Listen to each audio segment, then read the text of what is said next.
शेतकरी बंधूंनो नमस्कार, मी गणेश वांडरे. सर्वांचं स्वागत. शेतकरी बंधूंनो, आता मी या ठिकाणी केळीच्या प्लॉटमध्ये आहे आणि केळीची लागवड करून या ठिकाणी जवळपास 2 महिने, काही ठिकाणी 3 महिने झालेले आपल्याला पाहायला मिळतात. शेतकरी बंधूंनो, प्रामुख्याने केळी पिकामध्ये लागवड करत असताना रोपांपासून लागवड आणि कंदापासून लागवड त्या ठिकाणी शेतकरी बांधव करताना आपल्याला पाहायला मिळत असतात.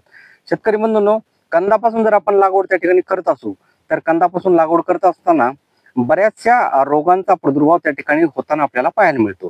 बरेच शेतकरी अशा वेगवेगळ्या रोगांपासून त्या ठिकाणी त्रस्त असतात.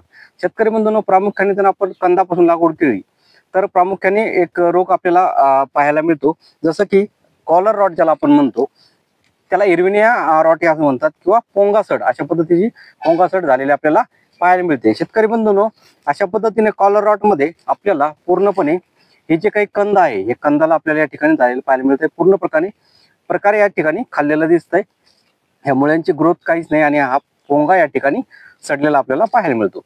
शेतकरी बंधूंनो, अशा अवस्थेमध्ये असताना नेमक्या याची कारण काय, त्याला उपाययोजना काय, हा रोग कधी होतो आणि त्याच्यासाठी काय कंट्रोल मेजर असणार आहे याबद्दल आपण सविस्तर माहिती घेणार आहे. शेतकरी बंधूंनो, प्रामुख्याने कॉलर रॉट हा जो रोग आहे, हा इरविनिया कोरोटारा या विषाणूमुळे हा रोग होतो. हा विषाणूजन्य बॅक्टेरियल डिसीज आहे.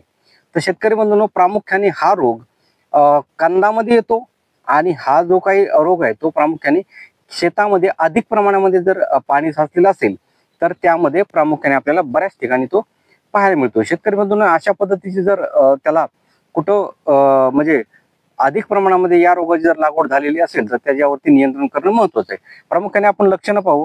अशा पद्धतीचा पोंगा हा सडलेला दिसतो, ग्रोथ पूर्णपणे थांबलेली दिसते. त्याचबरोबर यामध्ये आपण बघू शकता अशा पद्धतीच्या हे जे काही मुळे आहेत, हे पूर्णपणे डॅमेज झालेले पाहायला मिळतात. आणि त्याचबरोबर हे अशा पद्धतीचं जे काही हे याच्यामध्ये जे काही कंद आहे हा पूर्ण काळा झालेला आपल्याला पाहायला मिळतो. म्हणजे पूर्णपणे बॅक्टेरियानं या ठिकाणी आपल्याला खाल्लेलं त्या ठिकाणी दिसतंय. हा इरविनिया कोरोटारा या बॅक्टेरियामुळे हा झालेला आपल्याला पाहायला मिळतो. शेतकरी बंधूंनो, प्रामुख्याने या प्रकारची लक्षणं जर आपल्याला दिसली तर त्याच्यावरती कंट्रोल मेजर म्हणून आपण प्रामुख्याने आपण अधिक वल जर असेल तर ती वल किंवा पाण्याचा निचरा करून घेणं महत्वाचं आहे.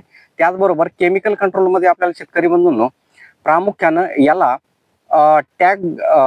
स्ट्रेप्टो ज्याला म्हणतो आपण, स्ट्रेप्टोमायसिन सल्फेट प्लस टेट्रासायक्लिन हायड्रोसायनामाइड या प्रकारचं जे काही एक बॅक्टेरियासाइड आहे ते आपल्याला 60 ग्रॅम प्रति 200 लिटर टाकीला त्या ठिकाणी घ्यायचंय. त्याचबरोबर जे काही कॉपर ऑक्झिक्लोराइड भेटतं ते 500 ग्रॅम प्रति 200 लिटर टाकीला आपल्याला घ्यायचंय आणि त्याची ड्रेंचिंग प्रति खोडाला त्या ठिकाणी आपल्याला करायची आहे. म्हणजे ड्रेंचिंग 100 ml प्रति 1 खोडाला ड्रेंचिंग त्या ठिकाणी करायची आहे. अधिक प्रमाणामध्ये मोठं जर असेल, म्हणजे 3 ते 4 महिन्याचं खोड असेल तर, आणि जर नक्कीच लागवड केली असेल, 1 महिना झाला असेल, 15 दिवसाचं रोप असेल तर त्याला आपण 50 ml प्रति झाडाला त्या ठिकाणी ड्रेंचिंग करू शकतो. शेतकरी बंधूंनो, अशा पद्धतीने आपण पोंगासड किंवा कॉलर रॉट अशा पद्धतीचं त्या रोगाचं केळीमध्ये जे काही येतो त्याचं नियंत्रण करण्यासाठी आपण उपाययोजना, त्याची लक्षणे पाहिले आहेत. शेतकरी बंधूंनो, अशा पद्धतीने जर व्हिडिओ आवडला तर लाईक करायचं, चॅनल सबस्क्राईब करायला विसरू नका आणि हा व्हिडिओ शेअर करायला विसरू नका. धन्यवाद.